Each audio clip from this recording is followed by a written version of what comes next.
Yeah. All I need is one mic. Yeah. All I need is one mic.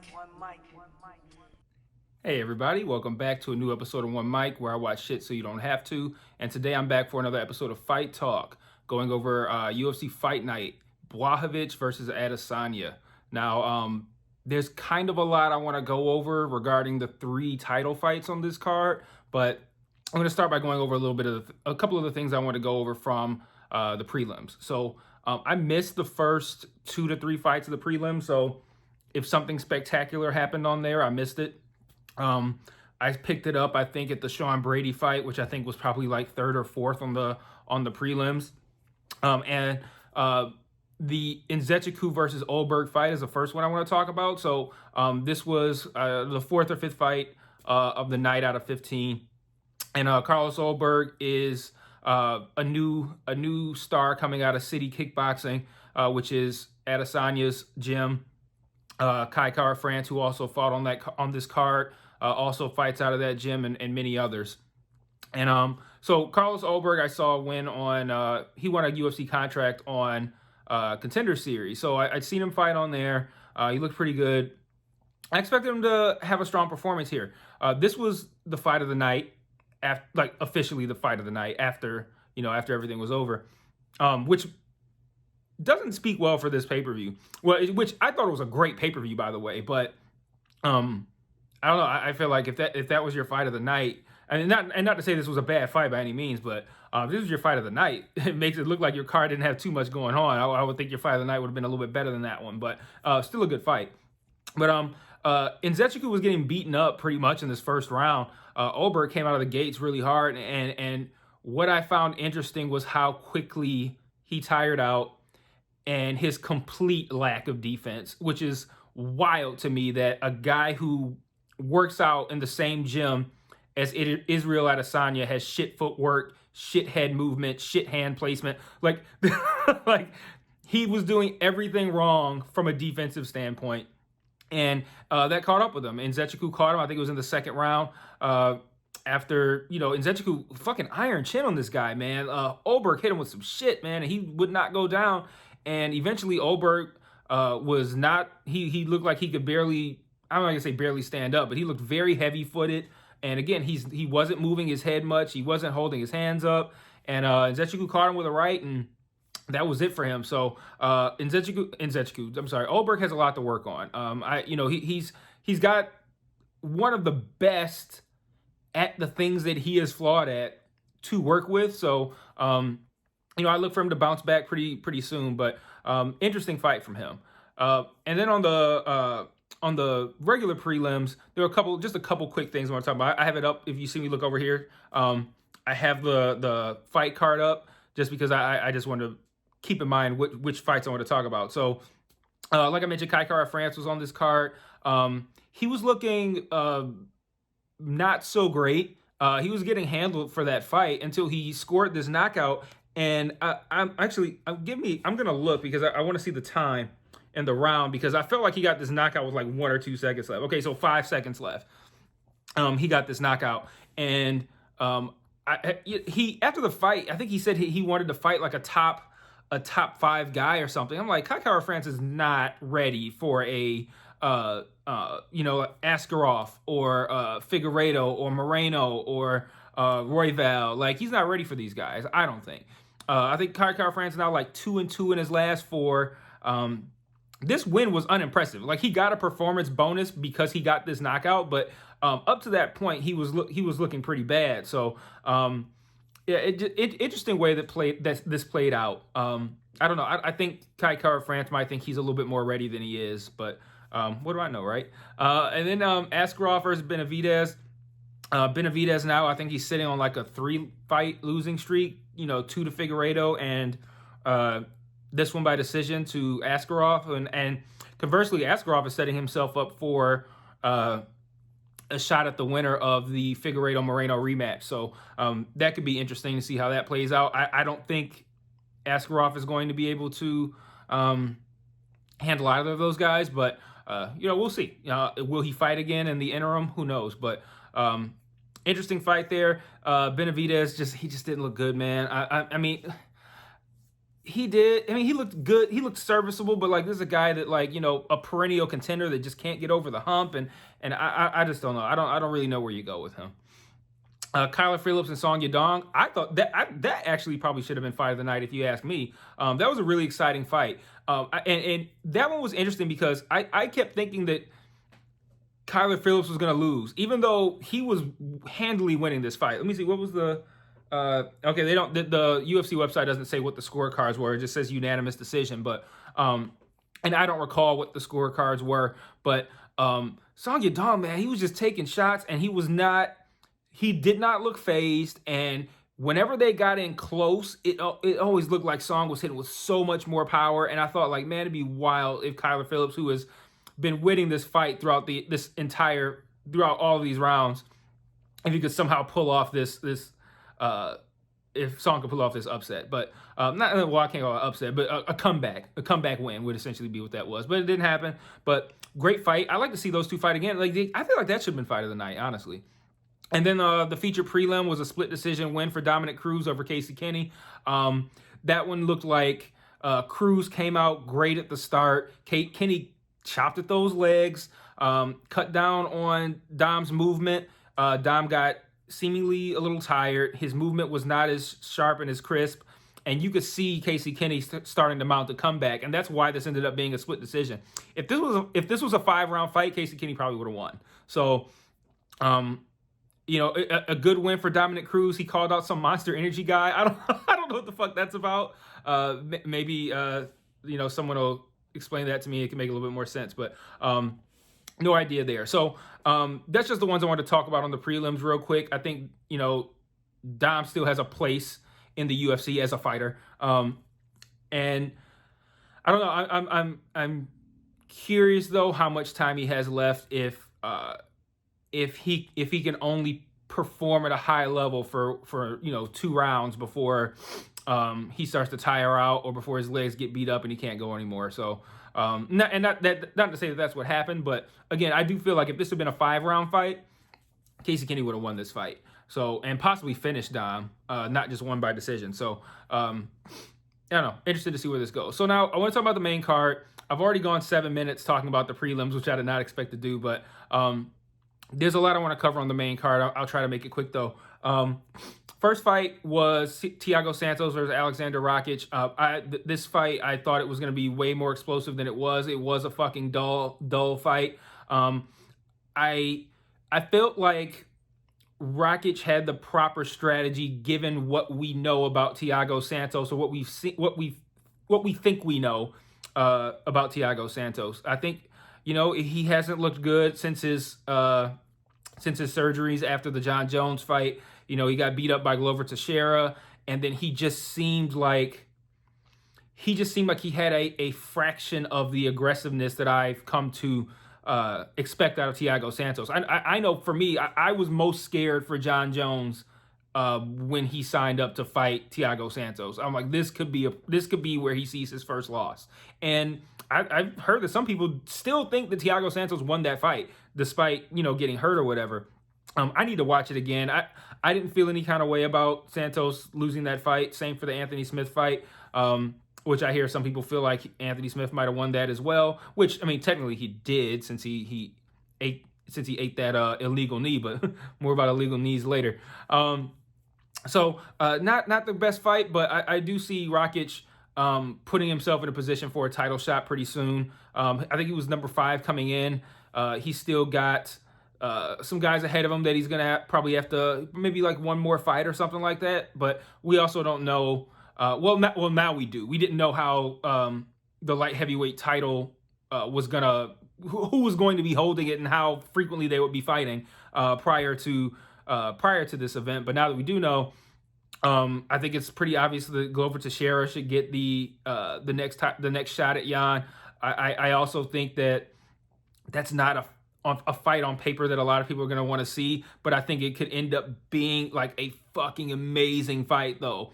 Like if the Glover Teixeira that beat up on the number of people that Glover Teixeira has beat up on over his past 2, 3, 4 fights, if that Glover Teixeira, even though he's 40, shows up to this fight and Jan is ready to go, like that could be a banger. But on paper, I don't see that being one. I wonder if that's going to be one of those things where it's like, you put 2 title fights on that card and you put one that's, maybe like a little bit more of an attention getter as the main event, and then Jan and Glover be the co-main.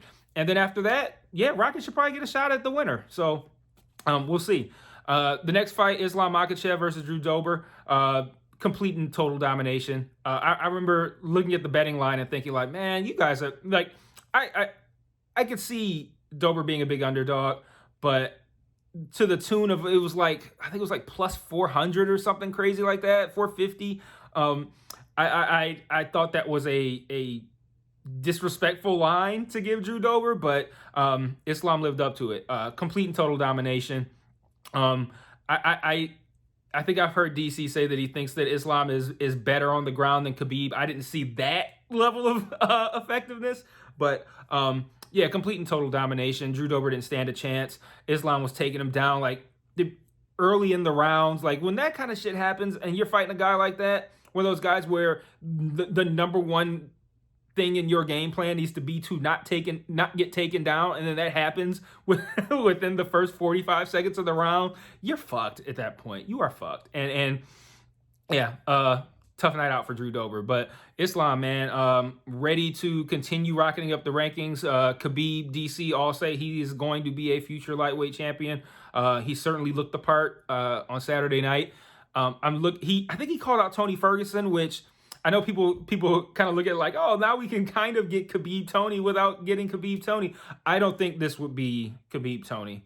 I don't think this would be anywhere near the Khabib Tony that we were expecting. Like if we got Khabib Tony now, I don't think it would be anywhere near what we had expected in previous times that fight had been made. But now, given what I've seen out of Tony the last couple fights, the Gaethje fight, the the Oliveira fight. Like if he got dominated like that by Oliveira, we can probably expect to see more of the same against Islamakichev. So I kind of think that could be another really bad look for Tony Ferguson that he would undoubtedly take.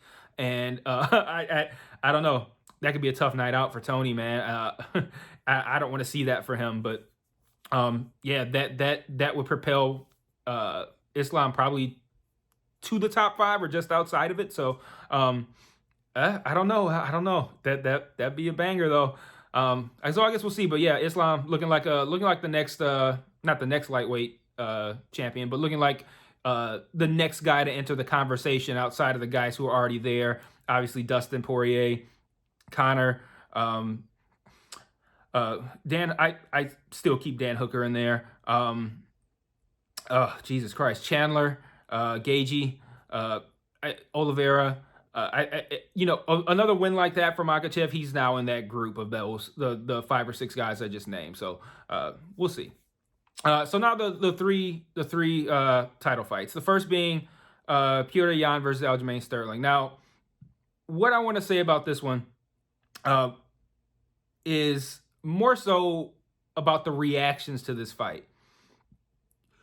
Petr Yan should be getting the most venomous hatred out of the fan base. And all I have seen is people accusing Aljamain Sterling of faking his reaction to the most brutal illegal knee I've ever seen. Like when John Jones did that to Anthony Smith, it was pretty bad. But Anthony Smith was able to fight. And just, I don't know, it just, something about the nature of the John Jones one kind of looked like it wasn't as bad of a hit. But this one, man, just blatant, like not even paying attention, just, oh God, I was furious in the moment. And now I'm still furious because I have a question for those people who feel like, Aljamain Sterling might have faked his response to that. And my question would be, what the fuck is wrong with you? Are you a fucking moron? What competitor wants, because if he faked it, he wanted to win his belt by disqualification. What kind of competitor wants to win by disqualification? You take it if it's given to you. If it happens, you take it. But to say that he faked his symptoms is saying that he wanted that. He pursued that. He chose to win his belt by disqualification. And that is not what I saw. to come out of that fight and your takeaway is to call Aljamain Sterling an actor. And this is not just the fans, this is other fighters. Cejudo made this joke. Darren Till made this joke. You're a fucking piece of shit if you think that. What the fuck is wrong with you people? Like, the MMA fan base is so goddamn toxic, and it's full of people who are so blindingly stupid that it's really hard to tolerate. And that was like the icing on the stupid cake to think that, to accuse him of faking his symptoms. And when I see this kind of shit, this shit all like reeks of racism to me, because it's always the black guys who get this bullshit. Like Israel Adesanya is too cocky. I don't like how cocky he is. Yeah, because that's an attribute that's unique to him. He's the only cocky fighter. He's the only one that talks shit. Like, what are you, fucking idiots? Like, what is wrong with you people? Like, everyone does this. But for some reason, it's a problem when Adesanya does it, and he just so happens to be black. And now you get this fucking Russian prick who knees a guy in the head purposefully. Because that's another thing too. You can't pretend like that wasn't intentional. Because the only other option is that the UFC bantamweight champion doesn't know the goddamn rules, and his stupid fucking coaches don't know the goddamn rules. And we're overlooking this. The fact that he either brutally need this man defenseless and not paying attention in the head on purpose, or he's so fucking stupid that he doesn't know the rules, and his coaches are so fucking stupid that he doesn't know the rules. But somehow that's not the story. Somehow it just so happens to be the black guy was acting. He got kneed in the fucking head, but he's acting. God, so goddamn stupid. I just can't with people right now. That was a disgusting performance by Petr Yan. It will always be fuck Petr Yan for me, because he did it on purpose. And then he issues his little stupid fucking statement like, "Oh, I'm sorry for what I did," blah, blah, blah, blah. But then when he actually is in control of his own social media, he's posting clown emojis on pictures of Aljamain Sterling with his belt. So he's a fucking clown to you, you piece of shit. Like, fuck Petr Yan, man. Fuck him. Fuck Petr Yan, man. What a piece of shit this guy is. And what a piece of shit you are if you're sitting out here and your takeaway from that fight is that Aljamain Sterling is an actor or a clown or a fake. If that's your takeaway, fuck you too. You're a fucking idiot. God, that shit pissed me off. I'm not going to spend any more time on this. So, wrap this one up. 2 more fights. Fortunately, I don't need to spend any more time talking about the Amanda Nunes-Megan Anderson fight than they spent actually having it. That was one of the worst performances I've seen against Amanda Nunes. One of the worst performances I've seen, period. Megan Anderson looked terrified from the moment the bell rang. Terrified. I don't think she threw a single strike. She didn't look like she even wanted to be there. Like, what was this? Like, all this time we've spent building up to this fight and trying to convince us, Megan herself and the media, trying to convince us that this was going to be a competitive fight. And Megan Anderson walked in there like she had no intention of participating in this fight whatsoever. It was disgusting. Like, I was laughing. It was embarrassing. Like, I wouldn't want to show my face for months if I offered up that performance. Like, she didn't even try. She didn't even try. She got hit, and she got taken down. She got submitted, and it was over. That was it. And Amanda's ended plenty of fights really quickly, but there's something about this one. It just looked like Megan Anderson had no intention of trying to win this fight, and it was kind of gross to watch. So I hope I'm wrong. I hope that it was just a matter of maybe she caught a hit early on, and the way this fight played out in my head is different than how it actually happened. But what I saw was a deer in headlights from the moment the fight started to someone who seemingly did not want to be there and was willing to do whatever it took to end the fight, which to me just reeks of like, yeah, I'll take the paycheck that comes along with an Amanda Nunes title fight, but I don't actually want to participate in an Amanda Nunes title fight. So yeah, real quick work there. Amanda, really at this point, I see like Juliana Pena calling her out. Like, don't waste my time. Don't waste any of our time. Like, Amanda Nunes needs to fight Valentina Shevchenko again, or maybe I've seen Ariel Helwani suggest Kayla Harrison, something like that, because like there's no one here who's made themselves even look as if they're ready to fight Amanda Nunes and actually have a chance at winning. And then last, Blachowicz versus Adesanya. really all I want to say about this is that we learned Izzy really needs to work on his ground game. I didn't take anything away as far as like the weight differential, anything like that. I just look, Izzy just needs to work on his ground game. And the reason I and many others picked Izzy for this fight is striking wise, Adesanya's second to none. And when I say striking, I don't mean just the throwing of punches and kicks. I mean the dodging of them as well. Like, and how that works in concert with throwing them. So it's like the overall performance, right? Izzy's one of, if not the best in the UFC at doing this. And then you talk about the Polish power from Jan, but Israel willingly walked into a fight with Yo Romero, one of the scariest men in MMA, and fought Paulo Costa as well, who was someone who you can't question his knockout power either. And they weren't able to touch him. So I had no reason to believe that Jan would, and Jan did not. And I personally felt like Izzy was winning this fight while it was on the feet. It was only when he got taken down that he started to lose these rounds. I felt the second round was kind of like too close to call, but I had Izzy winning the first and the third for sure. And the second could have gone either way. The problem that I have with it, well, actually, first let me stay on Izzy's inability to get back up once he got taken down. Like that's the biggest thing he's got to work on. That's what did him in, was that he couldn't get up once he got taken down. Jan just kind of basically just held him down like a child. Like, I mean, Izzy couldn't really do anything. And that's always, it's not like he's that vulnerability is not something that fighters are aware of, but no one's been able to successfully take him down, and Jan was able to do it. The other thing about this fight that I want to talk about was the scorecard. Izzy losing the fight, no problem with that. I thought it should have been 48-47 no matter which way it went. If you gave the second round to Jan, or if you give it to Izzy, 48-47. 1-3 for Izzy, 4-5 for Jan, and then pick whichever one you have for the second round. Who the fuck saw a 10-8 round? A 49-45 scorecard? That was not a 49-45 fight.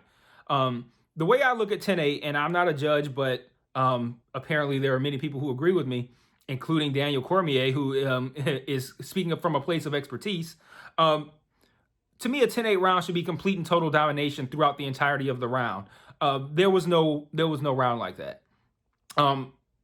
Jan essentially took, I don't think at any point, I don't know what time of the rounds that Jan took him down in the fourth and the fifth, but I don't think either of those were prior to like 2.5 minutes in. So if we just say 2.5 minutes in, that means only the second half of the round was won by Blachowicz, not dominated, won, and he didn't do anything with it. He just held him down. He didn't work for new positions. He didn't try for a submission. He didn't do any ground and pound. He really just held Izzy down for the remainder of the rounds once he got him down. That's not a 10-8 performance. That's not. So like I don't agree with the scorecards. I don't agree with the judging, but at the end of the day, I don't argue the result. I don't think Jan is underrated either. And I think now he will get the respect that he deserves, but picking Jan to lose to Dominic Reyes and to Israel Adesanya is not a slight to Jan Blachowicz. It's the proper decision to make. We just saw Dominic Reyes is, for all intents and purposes, beat John Jones, who has never been beaten. So why would we pick the other guy instead of the guy who on most people's mental scorecards beat the best of all time? Like, it's respect for John Jones, not disrespect for Jan Blachowicz. So like you can't really look at that as like, oh, he's underrated because everybody picked Reyes. And then kind of the same thing here. We've seen Izzy do stuff that no one else has done. He's 20-0. He looks unstoppable. He's coming off domination against a guy who has the same attributes that everyone is giving Jan credit for. So if Paulo Costa couldn't flatten Izzy out, why, and not even just couldn't knock him out, got embarrassed. If Paulo Costa got embarrassed, why would I think that Jan would do any better? So it's not a slight to Jan. It's just, Izzy has not given me any reason to think that somebody with Jan's skill set could beat him. Because I thought, yeah, he could get taken down and he could lose the fight, and that'd be how he could lose it. But no one else is taking him down. Yo Romero's an Olympic wrestler. He never even tried. So, like, he's not easy to take down, but Jan was able to do it. And he did it, and that's how he won the fight. So, shout out to Jan. I don't think anyone's going to be sleeping on him anymore, myself included. Although, again, I just explained why I don't think that that's sleeping on him. But, yeah, really good fight. Really, really good pay-per-view. We have another one in 2 weeks, or 3 weeks. So that's going to be awesome. We get my guy Francis Ngannou finally getting his long-deserved title shot again. Looking forward to that. So next week we got Leon Edwards versus Bilal Muhammad, and then the week after that, Derek Brunson versus Kevin Holland, and then UFC 260. So 25 minutes going in. I'll wrap this one up. See you guys next time. Peace.